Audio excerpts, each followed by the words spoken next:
আসসালামু আলাইকুম প্রিয় দর্শক। আজকে আমি আপনাদের সামনে অতি গুরুত্বপূর্ণ একটি বিষয় জানানোর জন্য উপস্থিত হয়েছি। বিষয়টি হচ্ছে, গত রবিবার বেলা প্রায় 12টার দিকে কে জানি আমার বাসার দরজা ধাক্কাচ্ছে খুবই জোরে জোরে। তো বাসার আশপাশ থেকে কেউ আসলে তারা এত জোরে দরজা ধাক্কায় না, দরজা বাড়ি দেয়। যদি কারো সাড়া না পায় তাহলে কারো নাম ধরে ডাকে, আমার মেয়েদের বা আমার বা যে কারো নাম ধরে ডাকে। কিন্তু ওই দিন খুবই জোরে জোরে দরজা ধাক্কাচ্ছিল। তো ছোটো মেয়ে ছিল, ওর বাবা ছিল, আর আমার ছেলেটা বাসায় ছিল। ছোটো মেয়ে গিয়ে দরজা খুললো, খুলে দেখলো এক অপরিচিত মহিলা বোরকা পরা।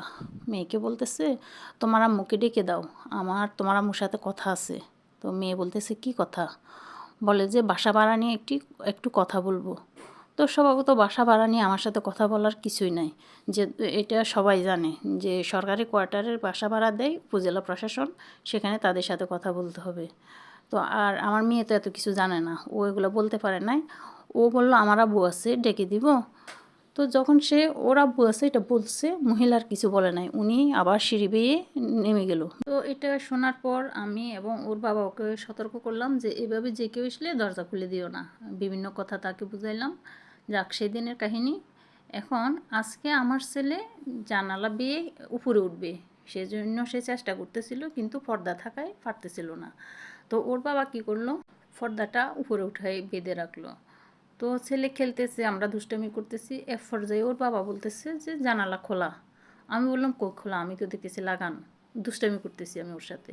বলে যে না, তুমি দেখো না, ভালো করে খেয়াল করো, জানালা তো খোলা। আমি উঠে গিয়ে জানালার পাশে ভালোভাবে দেখলাম, জানালার উপরের দুটি ফাটি খোলা। এগুলো জানালাটা হচ্ছে থাই গ্লাসের বিট করে লাগানো। এই জানালাগুলো যদি কেউ না খোলে তাহলে নিজে নিজে কখনো এভাবে খুলে আসবে না।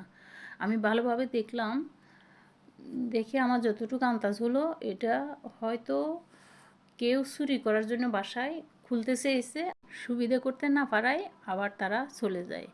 আর এই ঘটনার সাথে সেই মহিলার কোনো কানেকশান আছে কিনা আমি সেটাই চিন্তা করতেছি। আর ওই দিনই আমার মনে হয় ঘটনাটা করছে। তো দেখেন, এই আমরা উপজেলা প্রশাসনিক এলাকায় থেকে যদি নিরাপদ না থাকি, 3 তলায় তাও নিরাপদ না থাকি, আমরা কোথায় নিরাপদ থাকবো? কোথায় আমাদের জীবনের নিরাপত্তা? আর আমি অত বড় লোক না যে একজন চোর এসে আমার বাসা থেকে কারি কারি টাকা পয়সা ধন দৌলত নিয়ে যাবে, সেরকম না। আমার অবস্থা হচ্ছে যে কোনো রকম চলে।